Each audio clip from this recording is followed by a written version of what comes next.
గురుకులాలను రేవంత్ సర్కార్ పట్టించుకోవడం లేదు. విద్యార్థులకు మెరుగైన బోధనే కాదు, నాణ్యమైన ఆహారం అందించడం లేదు. కలుషిత ఆహారం తిని విద్యార్థులు అనారోగ్యానికి గురవుతున్నారు. హైదరాబాద్ గురుకులాలో ఫుడ్ పాయిజన్ జరిగి 62 మంది విద్యార్థులు తీవ్ర అస్వస్థతకు గురయ్యారు. బాగ్లింగంపల్లి మైనారిటీ గురుకుల బాలికల పాఠశాలలో నిన్న 16 మంది చిన్నారులు వాంతులు, విరేచనాలతో ఇబ్బంది పడ్డారు.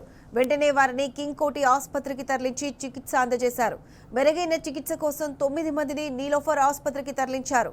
నిన్న రాత్రి మరో 3 అస్వస్థతకు గురికాగా కింగ్ కోటి ఆసుపత్రికి తీసుకొచ్చారు. మాదాపూర్ చంద్రనాయక్ తాండా ప్రాథమిక పాఠశాలలో కలుషిత పాయసం తిని 44 మంది విద్యార్థులు ఆసుపత్రి పాలయ్యారు. ఆ విద్యార్థులను నీలోఫర్, మాదాపూర్, కొండాపూర్, రెయిన్బో ఆసుపత్రికి తరలించి చికిత్స అందజేస్తున్నారు. పిల్లలు అనారోగ్యంతో ఉన్నారని తెలిసి పేరెంట్స్ తల్లడిల్లిపోతున్నారు.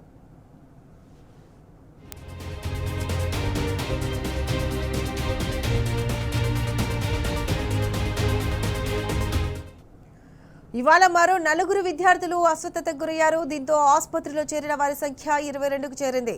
బాధతో విద్యార్థులు చేస్తున్న ఆర్తనాదాలు ఆసుపత్రికి వచ్చిన వారిని కలచివేస్తున్నాయి.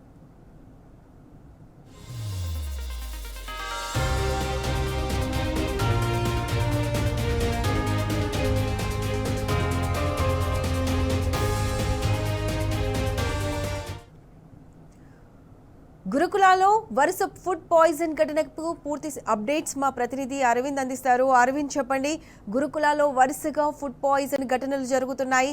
ప్రభుత్వం ఎందుకు పట్టించుకోవట్లేదు? పూర్తి అప్డేట్స్ ఏంటి?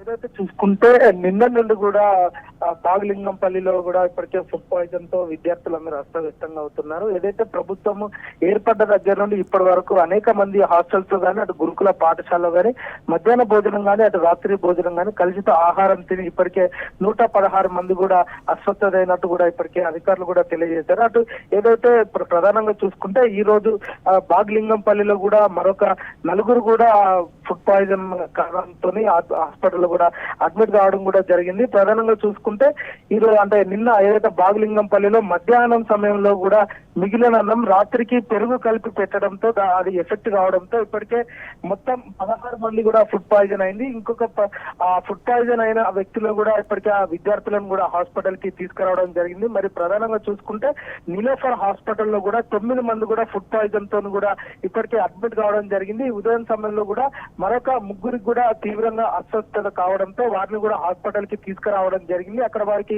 మెరుగైన చికిత్స కోసం ఏదైతే నీలోఫర్ హాస్పిటల్ కి తీసుకెళ్తున్నారో ఆ సమయంలో కూడా అక్కడ బీఆర్ఎస్ నాయకులు, మాజీ కార్పొరేషన్ చైర్మన్ ఎర్రోళ్ల శ్రీనివాస్ గారు మెరుగైన వైద్యం కోసం అందించాలంటూ పోరాడితే అప్పుడు ఎమర్జెన్సీలో జాయిన్ చేయించుకొని వారికి చికిత్స పొందుతున్నారు. మరొక విధంగా చూసుకున్నా మాత్రం ఎక్కడ కూడా ప్రతి ఒక్క ప్రభుత్వ హాస్పిటల్లో గానీ ఎక్కడ కూడా సరైన పరికరాలు కూడా పనిచేస్తలేవు.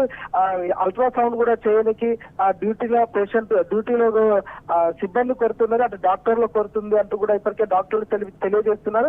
అటు గురుకుల విద్యార్థులకు కూడా సరైన ఆహారం అందక ఫుడ్ పాయిజన్ అయ్యి ఇప్పటికే తీవ్రంగా ఇబ్బందులు పడుతున్నారు. మరో విధంగా చూసుకుంటే కోట్ల ఖర్చు పెట్టి ఫుట్బాల్ స్టేడియంలు రెడీ చేసుకుంటారు కానీ విద్యార్థులకు మాత్రం 3 పూటల అన్నం పెట్టే పరిస్థితి కూడా లేదంటూ కూడా ఇప్పటికే విద్యార్థుల తల్లిదండ్రులు కూడా ఆవేదన వ్యక్తం చేస్తున్నారు. ఒకప్పుడు బీఆర్ఎస్ హయాంలో గురుకుల పాఠశాలలు దేశంలోనే నెంబర్ 1 స్థాయిలో నిలిచాయి. కానీ ఇప్పుడు నేను పోను గురుకుల పాఠశాలకు అన్నట్టు కూడా విద్యార్థులు తీవ్రంగా ఆవేదన వ్యక్తం చేస్తున్నారు. ఈ రోజు అంటే ఉదయం సమయంలో కూడా మరొక 3 కూడా తీవ్రంగా కడుపు నొప్పితో, వాంతులు, విరోచనాలతో కూడా ఈ కింగ్ కోటిలో ఉన్న హైదరాబాద్ డిస్ట్రిక్ట్ హాస్పిటల్ లో కూడా జాయిన్ అయినారు. మరికొద్ది సేపటి క్రితమే ఒక అమ్మాయి తీవ్రంగా కడుపు నొప్పితో ఏడ్చుకుంటూ ఇప్పటికే హాస్పిటల్ కూడా సిబ్బంది కూడా తీసుకురావడం జరిగింది. ఎమర్జెన్సీ చికిత్స కూడా ఆమెకు అందిస్తున్నారు. ఎందుకు ఇట్లా ఫుడ్ పాయిజన్ జరుగుతున్నాయి, అసలు నాణ్యమైన భోజనం లేదా, లేకపోతే ఇప్పటికే బీఆర్ఎస్ హయాంలో వారికి ఏదైతే సన్న బియ్యం పెట్టారు కానీ ఇప్పుడు ప్రతి ఒక్క గురుకుల పాఠశాలలో కూడా వారికి దొడ్డు బియ్యం పెడుతున్నారు. నాణ్యమైన బియ్యం లేక అటు అన్నం ఉడకక పెడుతున్నారు. దానివల్ల కూడా డైజెస్ట్ కాక డిహైడ్రేషన్ అయ్యి ఇప్పటికే తీవ్రంగా ఇబ్బంది పడుతున్నారు. వరుసగా ఫుడ్ పాయిజన్ కూడా కావడం జరుగుతుంది. ఇది ఏదైతే ప్రభుత్వం తక్షణమే దీనిపైన చర్యలు తీసుకొని త్వరితగతిన వాళ్ళకు మెరుగైన వైద్యం అందించాలి. ఎవరైతే సీరియస్ ఉన్నారో వారికి మెరుగైన వైద్యం వైద్యం అందించి ఇకపైన ఇలాంటి ప్రభుత్వ పాఠశాల ఫుడ్ పాయిజన్ జరగకుండా చూసుకోవాలని కూడా మాజీ మంత్రి ఎమ్మెల్యే హరీష్ రావు కూడా ప్రభుత్వంపై మండిపడ్డారు.